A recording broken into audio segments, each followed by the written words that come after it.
Okay. Good morning. Thank you for joining us. We are here this morning to discuss transition readiness grants for the 2022-2023 school year. I ask that you make sure you are on mute during the presentation to ensure everyone can hear.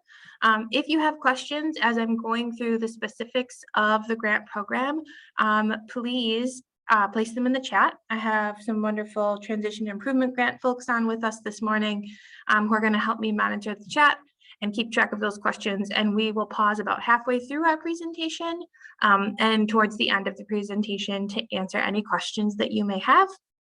I just want to make everyone aware who is joining on just now. We are recording this meeting so that we can post this on the Transition Readiness Grant webpage for you to go back and review, and for any folks who are unable to join us for this morning. So we're going to start by reviewing our objectives for today. We plan to provide a brief overview of the Transition Readiness or TRG program and any future plans for the fund. We're going to provide guidance on completing the application and how the budget and claim process works. And then, of course, answer any questions, which is what I think is the biggest purpose of hosting these Q&As every year, is just answering questions that you all have from the field about how the grant program and funds may impact transition services in your school districts. So some background for folks who may be unfamiliar with the grant program. It was established in 2017 and designed to support transition to work and post-secondary environments and education for youth with IEPs. This program is a competitive grant program with a current annual allocation of $1.5 million, and it is funded through the end of the 21-23 state budget. So that means through the end of next school year. To align with that state budget, the grant program is reviewed every 2 years for changes, updates, changes to allocation, etc. This current grant program as of last year, or the current school year, does consider both transition-related needs for the school districts that are applying, as well as the sustainability of transition supports and services in your school district. And that's really important for school districts who have maybe previously received a grant award. We do look at how the services established with grant funds have been maintained, because that really is the true purpose of the program, to sort of give school districts a leg up on enhancing transition services in their local schools and communities, and finding ways to maintain that level of service over time. I'm going to spend a few minutes going through the current grant awards for the 21-22 school year. I'm actually going to jump out of my slide deck for a second and show you this PDF infographic that we have on the Readiness Grant Program. And I probably failed to share this slide deck with you all at the beginning. So as long as we're out of our screen here, I'm going to go ahead and just drop the slide deck in the chat for everyone. This slide deck, as well as all the information and resources that we share today, are on the Transition Readiness Grant webpage. So our summary graphic for the current grant year, the 21-22 grant year, we already reviewed funding of the grant program here at the top. In the 2021 grant summary, we were able to find some more data around the impact of the grant awards, and even though school districts were continuing to navigate the impacts of the COVID-19 pandemic, nearly 80% of districts were able to use 3/4 of their awarded grant funds, and nearly 90% of awarded districts noted a moderate to significant impact on transition services for students with disabilities as a result of their grant award. So we're going to get a little more into specifics about that impact of grant funds later on in our presentation, but just to highlight that there. In the current school year, this is what grant awards look like. We have 29 school districts who have awards this year.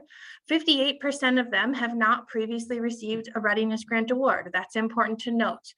It is a priority of the current grant program that we prioritize districts who have not previously received an award before. However, I will note, we are in the 5th or 6th year, I can't remember off the top of my head, of this grant program.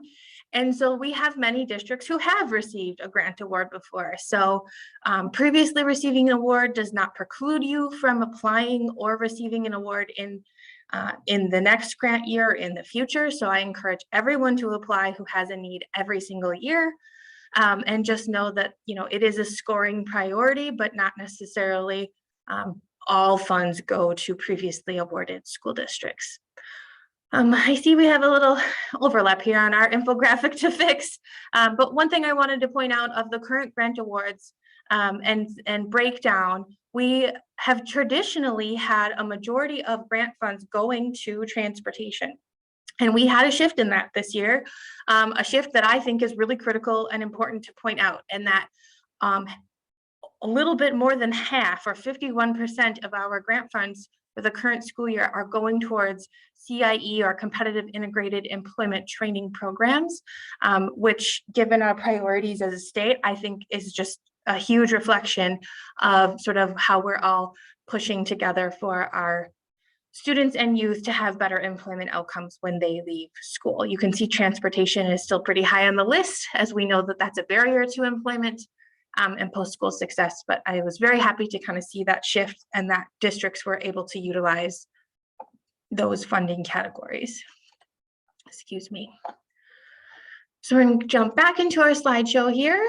If you'll bear with me just a second to get my notes back open so I don't miss any details. There they are. Get those back over to my screen so you're not seeing a big black block. And one last tweak will be full screen and we are ready to move on. So let's talk about the 22-23 grant program. I mentioned before, it will be $1.5 million in total to fund evidence-based transition practices. The application was released on Monday, February 21st, and applications will be due on Thursday, April 28th. We've had no changes to the grant application this year, so if you submitted an application in the last year, it will look exactly the same. We are using the statewide universal grant application from the department, and so if you've applied for other state grants with the department, the application will look familiar to you. A reminder, if there's questions coming up as I kind of get into the specifics here, please drop those in the chat and we will pause about halfway through to answer any questions. So grant awards under statute must be between $25,000 and $100,000. All public school districts and 2x2R charters with a secondary population are eligible to apply and receive an award. And we have the same 4 categories of evidence-based practices that we had in the 21-22 grant program. Those include transportation options, competitive integrated employment or CIE training programs, post-secondary tuition and supports for students, and transition training for staff members. One thing I'll note here before we kind of get into the details of what's included in those funding categories is that this is in place for this year, but we again have the stipulation that funding substitutions will not be allowed. So a good example where this may happen is under the CIE training program category. A school district may apply for funds to support a student participating in a CIE training program such as Project Search or a program at a local technical college. Some of those programs have application processes where school districts or a student may apply to enter that program and may not be accepted. And the grant awardee will say, okay, well, now what do I do with those funds? So those funds could be applied to other CIE training programs and experiences. However, we could not take that $10,000 that you received for the CIE training program at Project Search and apply it to $10,000 in tuition for, post-secondary college courses for other students. That stipulation is in place. After the first year of the program, we did allow that flexibility, and there was just way too much approvals and ineligible funds sort of mismatching going on, and it was really hard to keep track of. And so we tried to make this really simple and streamlined for school districts to understand, and for DPI to manage, so that it's easy for you to know what the funds can be used for, and for you to claim and be reimbursed for those funds.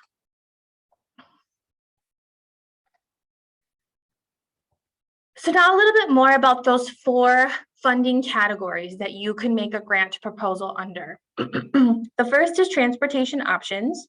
We have the same 3 options available to school districts applying for a TRG in the 22-23 school year. Those are $5,000, $10,000, or $25,000. You may only apply for 1 transportation award per grant application. So for example, I had noted that you could apply for up to $100,000, but you cannot apply for 3 transportation awards at $25,000 for a total of $75,000 to buy 3 vehicles, for example. You need to pick either the $5,000, $10,000, or $25,000 option, and you will get 1 award in this category, if that makes sense. The same flexibility is available within the allowable costs in each of these categories that have been allowed before. We have some examples here up on the slide and in some of the grant materials on the Transition Readiness Grant webpage. However, I would encourage school districts, if they have a question, either before or after they've been awarded a grant, to communicate with DPI, specifically me or our accountant, about allowable costs, because I make suggestions here, but this list is certainly not exhaustive of the allowable costs under the grant program.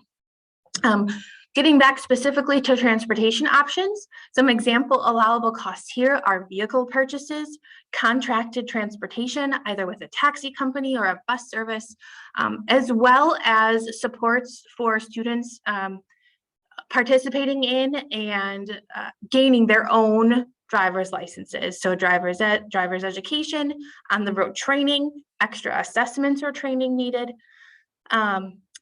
and contracted transportation as well. Alicia, we do have a question in the chat about that. Okay, go ahead. Can you read it to me? Sure. The question is, can the district contract with a person to drive them? I believe so. So we do have allowable costs for salary under this category. So if there is a staff person or somebody that the district is looking to hire to drive a student, and maybe they're using a district vehicle, that would be fine. Contracted transportation is also allowed within, contracts with transportation companies, but an individual person, so like paying a family member or something to that effect, or the student themselves, is not allowed, if that makes sense.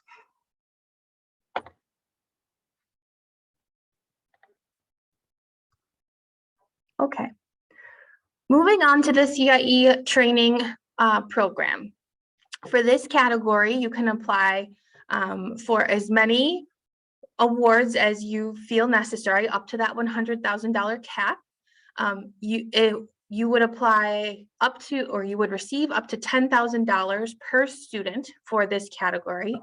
And some example allowable costs for the CIE training program include project search, job training programs through Wisconsin technical colleges, youth apprenticeship programs, and then private or CISA-based programs that meet the definition of CIE as defined by the Workforce Innovations and Opportunity Act.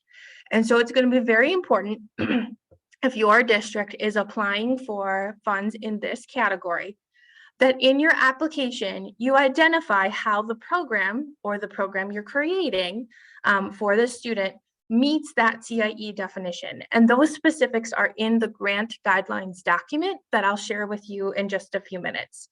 That grant guidelines document you may have already seen is posted on the TRG webpage and went up the same day the application went up as well.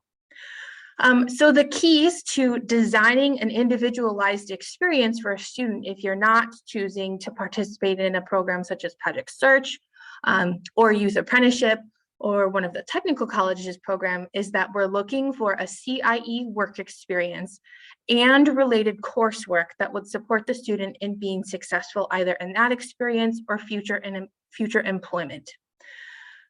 For those who are not familiar with the CIE definition, like I said, that definition in writing is in the grant guidelines document, but includes employment in a community-based environment at a commensurate wage for the job that the student is doing, and that the student has similar interactions with people with and without disabilities in that work.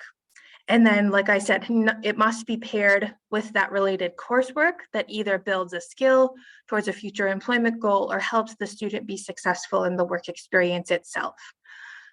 So I can give some good examples of how school districts have created individualized programming for students in the current grant year.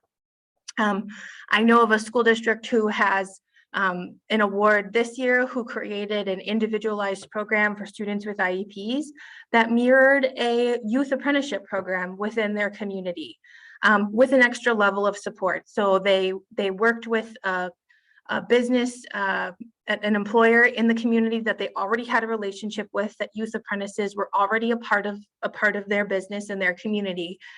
But they made some special designs to the program. And they may have some specially designed instruction that goes along with that program. So they have a small cohort of students who are working at this employer every day, and then they have related coursework in another part of their day that's provided by one of the teachers, and they actually do that coursework on site at the business. And I'm not quite sure what the length or duration of the program looks like, but that's one example. Some ways that districts are using those funds, the CIE funds, when we're not applying them to, say, Project Search tuition, is creative, flexible. A lot of districts are using those dollars possibly to reimburse the employer for wages while the students are training and learning or being apprentices on the job. Some of it can be used for transportation or specialized equipment and uniforms needed. Essentially, what we need to think about here is the costs for any category in this program are designed to support the student to access this experience. So things like tuition, things like wage reimbursement, things like training costs, equipment costs, all allowable.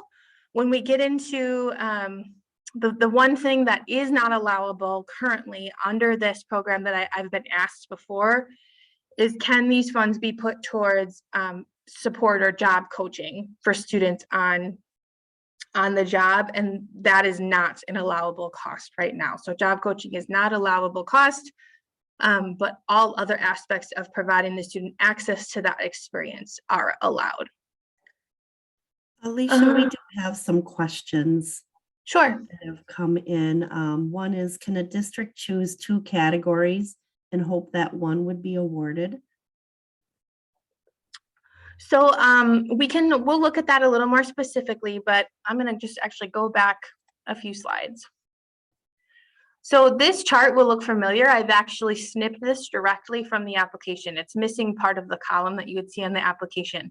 When a district is making their grant proposal, they're going to go ahead and select which categories they would like to be funded in. So it can be one, it can be all 4. They need to decide what their proposal needs in order to have the greatest impact on their priority. You will need to identify a priority, and we'll talk a little bit more about that in the application slides here in a minute. You'll need to identify a priority that the grant funds will have an impact on, so that, is a group of students, a certain outcome of students, etc. And so yes, more than one category is allowable. remember, you have to, your total amount requested has to be this between this 25 and 100,000. That says 1 million. We need to fix that. 25,000 and 100,000 dollars. That's your total category. So you're making a selection within these categories. It can be whichever categories you want. It can be all, it can be one. And then when they're awarded, we do not make changes to categories for districts. We typically try to award every district for what they have requested, as long as it meets the, the specific requirements of the grant program and the statute.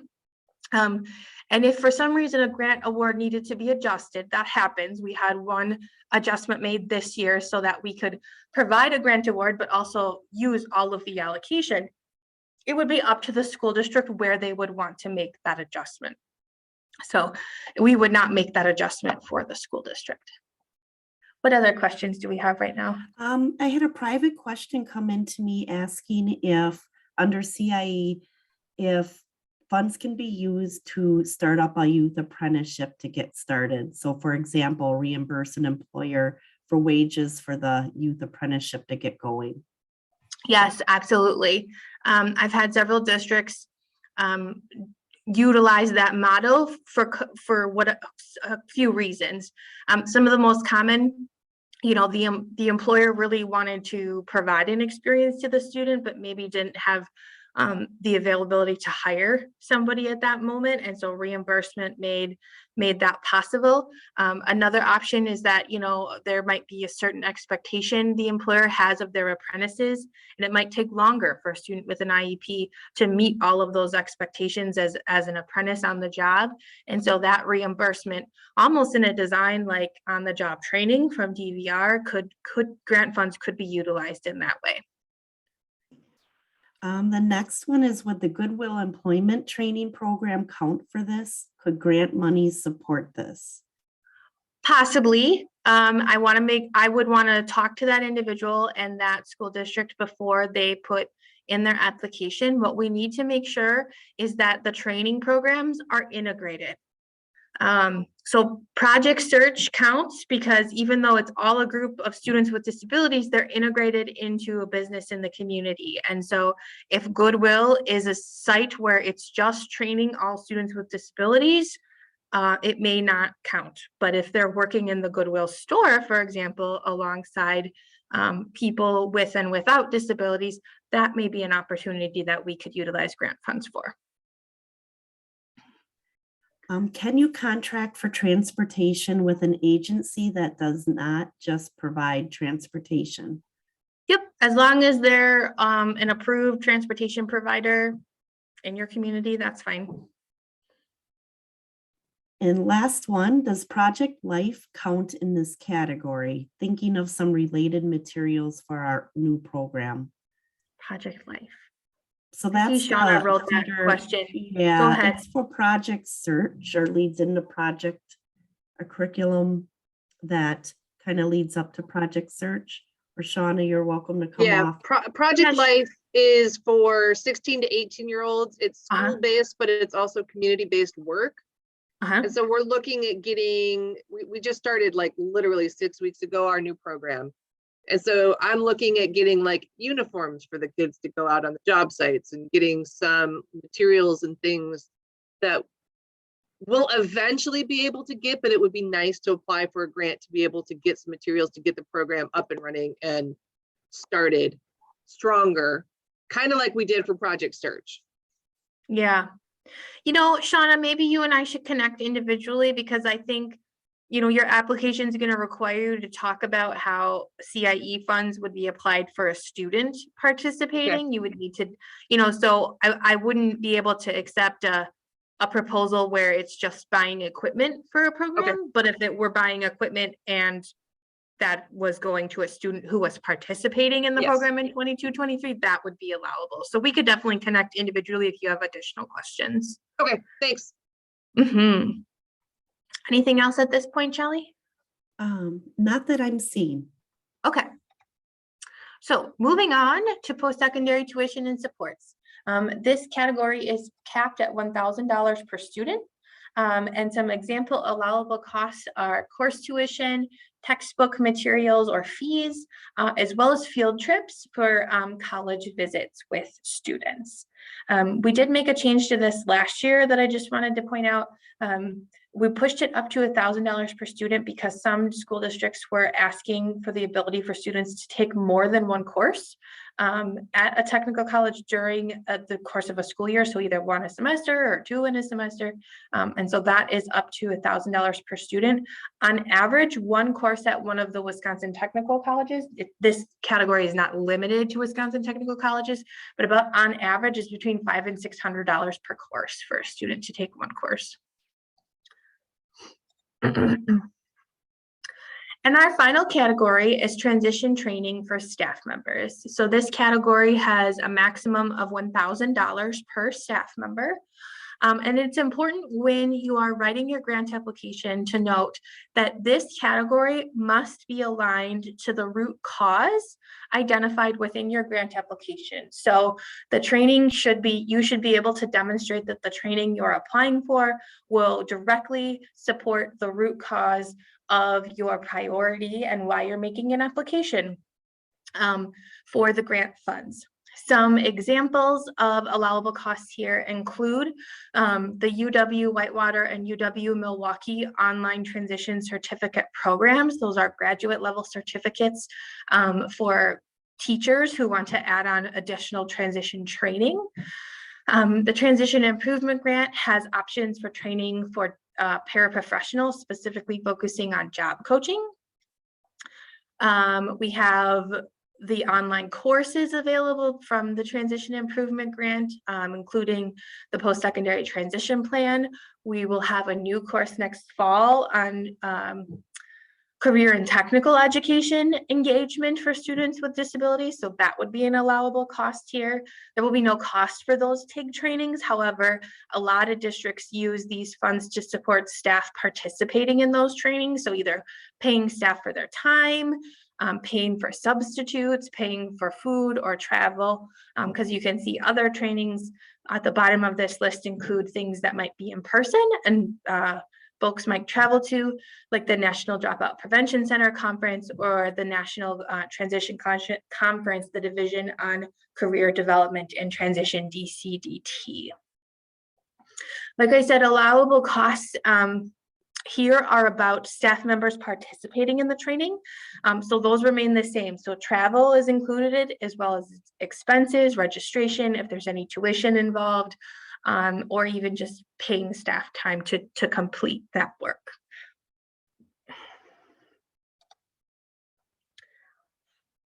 So in terms of receiving the funds acquisition process. So funds are awarded under the grant program. They need to be spent between July 1st, 2022 and June 30th, 2023.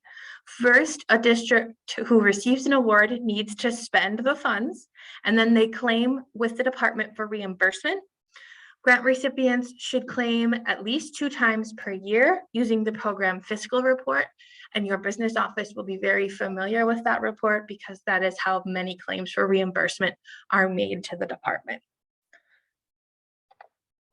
In terms of the fiscal implications of the grant program. So the grant program is booked under Fund 27, so the special education fund. So that's important to note. Any equipment bought, including vehicles, with transition readiness grant dollars can only be used to support special education needs. So that's important to note. I do get that question pretty often. We have how funds are coded up here that some folks may be interested in and some folks may not. A lot of these details are important for your business office if you're working with them on making a grant proposal. The grant will not increase the district's local maintenance of effort level, and any revenue received should offset any expenditures and will not impact the Fund 10, which is the general fund, to the Fund 27 transfer. All right, I'll break here for questions if there's any new ones. Don't see any in the chat, but feel free to come off mute and ask or drop them in the chat if you have anything coming up. Yeah, absolutely. I'll pause for a minute.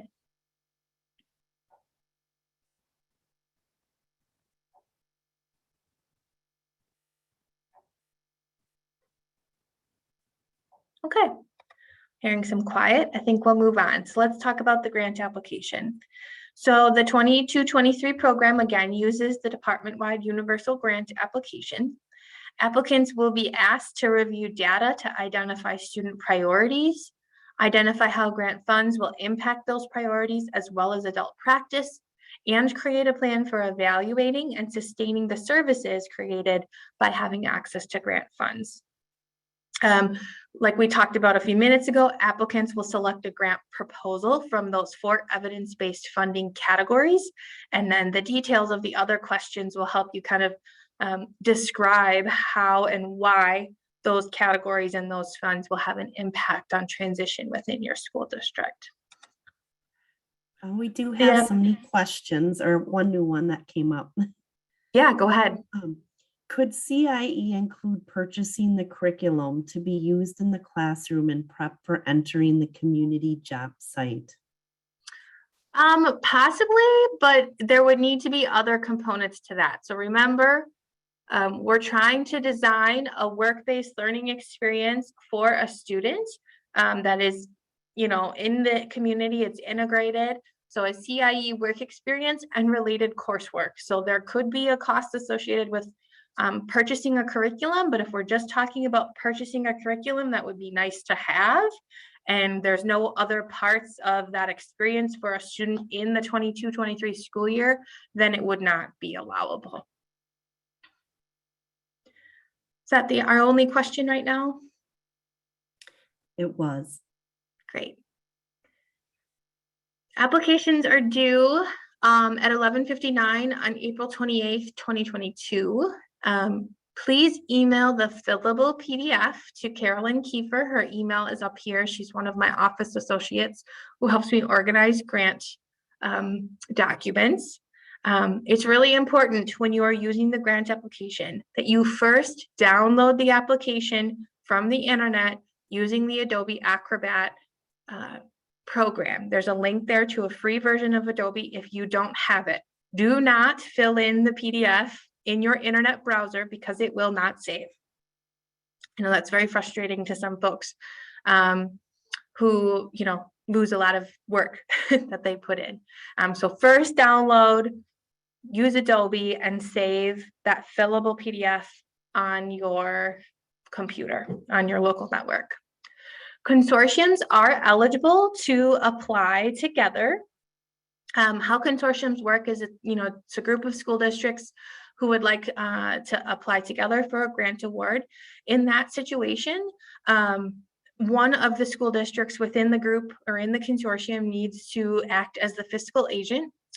And that, that fiscal agent district would be responsible for claiming reimbursement funds from the department and then dispersing any funds to the other school districts. So let's talk about an example of how that might work. This year, we have a consortium of school districts up in the CESA 7 area who applied together for a very large grant for Project Search. And so they all, you know, I think there's 6 or 7 districts. They identified 10 students that they applied together, and all of those students are attending the Project Search program in the area. One of those districts acts as the fiscal agent, so they're responsible for claiming with DPI for the funds, to get the funds for the, you know, the money for the students to participate. And those individual school districts then are first incurring those costs, so they're paying the Project Search tuition to whichever district or CESA runs the program, right? And then they might invoice that fiscal agent school district for that cost. So there's lots of back and forth there, but there's one district in a consortium who does the money flow between DPI and the school district, and then that fiscal agent district is responsible for the money flow between that fiscal agent district and the rest of the districts in the consortium. Electronic signatures are accepted for the grant application, and incomplete applications will not be considered. So if a section of the application is not completed, it will not be scored and not be considered for a grant award. We do have a Thank you. question on ahead. consortiums. Can a consortium apply for one part of the grant, but then use other parts for only one district? Yeah, that's a really great question. We have some small districts who, might really be interested in us, a group of funds, maybe $10,000 to put towards a vehicle or towards contracted transportation. And so they might only use the transportation part of the award, and the neighboring district might be interested in sending students to Project Search or a CIE training program. And so they might use that part of the award. So that's definitely allowable. And I had one more question that came in privately. Can CIE funds be used to pay for industry recognized credentials associated with post-secondary employment readiness? As long as obtaining that credential includes a CIE work experience and related coursework. So it could not just be instruction happening in a classroom, but most industry recognized credentials include both of those components, but we would just want to make sure it does meet both of those components. So we have some great support materials to help you complete the application. I have them all linked here, and they are linked on the TRG webpage. The grant guidelines are the directions for the application. So section by section, it tells you what needs to be included, what are the character limits for each section. This is where you will find the specifics definitions that you need to meet around the CIE training programs, as well as, specific things you need to include in each section based on the questions that are being asked. The scoring rubric is provided here for you, which is what we use to score the grant applications. And then we have some data analysis resources that TIG has prepared for all grant applicants that will help you look at your transition, graduation, and dropout data, as well as some directions and guidelines in that slide deck as well. Those first two links here under these resources, these guidance documents are actually worksheets that you could work through with your team that will help you do the data analysis required for the grant application.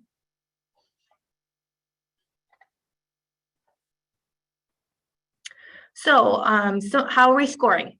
So I mentioned previously that districts who have not previously received a Transition Readiness Grant Award are prioritized. Any district who is reapplying for a second grant award, the grant team, the scoring team considers the sustainability of services for those districts who have received awards in the past. That's a question right in the grant application. So if you are a district in that situation, you're going to want to pay close attention to that question. All districts remain eligible for an award regardless of their status of the scoring components. And scoring will take place between May 1st and June 1st. And we anticipate that grant award letters will be sent electronically on or near July 1st, 2022. Actually, that should say 2023. July 1st, 2022. Sorry, I'm getting ahead of myself. July 1st, 2022. We sometimes have to wait. If you applied last year, you know that sometimes we're waiting for the state budget to be approved before we can send out information on awards. We will not have to wait for that this year because the budget is set and we have our allocation. So I anticipate that those will be in the hands of your districts very close to July 1st.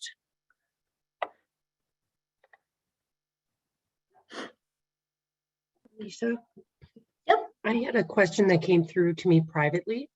Yes. Because the last question that came through about industry credentials, wouldn't that be double dipping for CTE incentive grants if the school receives them? I don't believe it's double dipping. I think they're different needs and that both funding sources should be eligible. Having the other funding source does not make you ineligible. I'm not claiming to be an expert in CTE grants, so I would work with your contact for that, but there's nothing about readiness grants that would make you ineligible for another funding source. The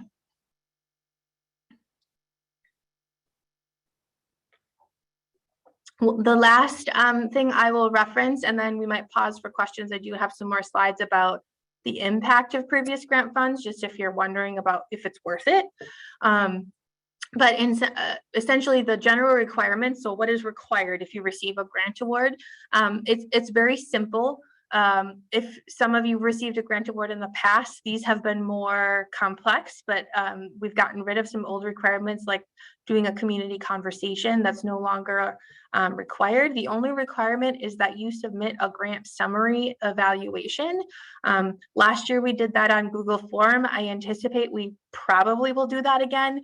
We are having some conversations with the department about just using different processes to collect that kind of data. So it'll be a survey, either a Google Form survey or a Qualtrics survey, where you will submit a very simple summary of how the grant funds impacted transition services and your students directly in your district.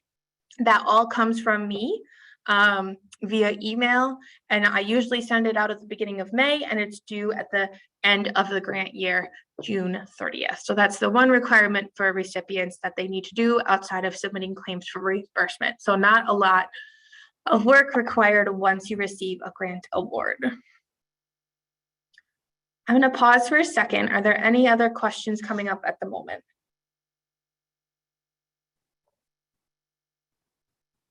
Okay. So just a few more slides and then we'll be wrapping up for today. I did want to share, this is some of the information that we collected in that grant summary that I just referenced from the 2021 grants. And I felt like this was important to share if you're kind of on the fence, like, is this really going to be worth it and have a positive impact for transition services in my school district? So even through COVID, which put a lot of barriers to transition services and the use of grant funds, 79.5% of districts were able to use at least 75% of their awarded funds during the 2021 school year. Here is a rating of what grant recipients felt like the impact was of their funds on a scale from 1 to 5. Again, you can see that, you know, a strong majority of grant recipients felt like the funds had a positive impact. So some of those impacts included things like funds allowed students to have access to things like post-secondary learning, reliable transportation to community employment and community-based learning. Another district had a really strong success grant program in covering costs for driver's education. They had like 60+ students receive their driver's licenses in the school district as a result of the grant program. And many new community partnerships were established as a result of the program. Some things that districts noted were, you know, a struggle in utilizing the funds, and the impact with COVID was definitely a strong one there. That created staffing shortages that, you know, didn't allow for staff to access training opportunities. COVID response planning was a priority. And vehicles have been very tough to get based on supply chain shortages and microchip shortages specifically. I will mention, I had somebody ask me yesterday, and we've had a situation this week that we've had a few districts who like have ordered their vehicles September 1st and have not received them by the end of the grant year. So please note that that will not mean that you cannot use your grant funds towards that vehicle. The accountants at DPI have been working really hard to figure out those situations with school districts and figure out how we can maintain the right documentation so we can reimburse you when that vehicle is received. So know that it's not an automatic disqualification from using those funds. We just want to make sure that we have strong documentation and communication about that here at the department. And I will reference that we had a school district submit a claim this week for the 2021 grant program. They just received their vehicle that they ordered in fall 2020. So don't let that shy you away, but know that that is a barrier that a lot of school districts are encountering right now, especially if they're special ordering a vehicle, like a wheelchair accessible vehicle that needs to be built from scratch. That's been very difficult. Okay, so any other questions that have come up at the end of our presentation here?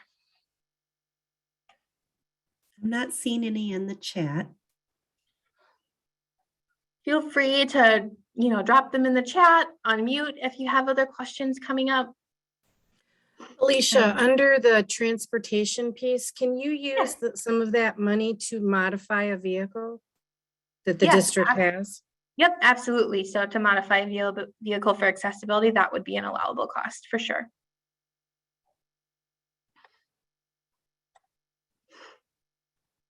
Anything else coming up for folks?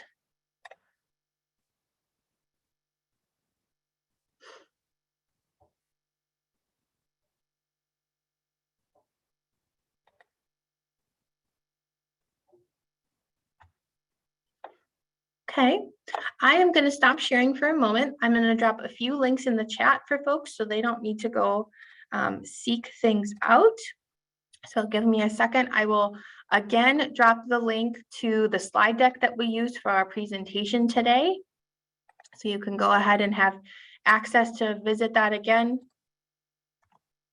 And as well, I will drop the webpage for the Readiness Grants application, where you will find all of the materials, including the grant application, the grant guidelines.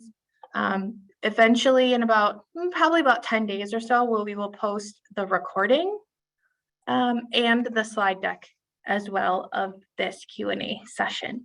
So those two links are available for you in the chat. I am going to go ahead and actually stop the recording, and then I am happy to stick around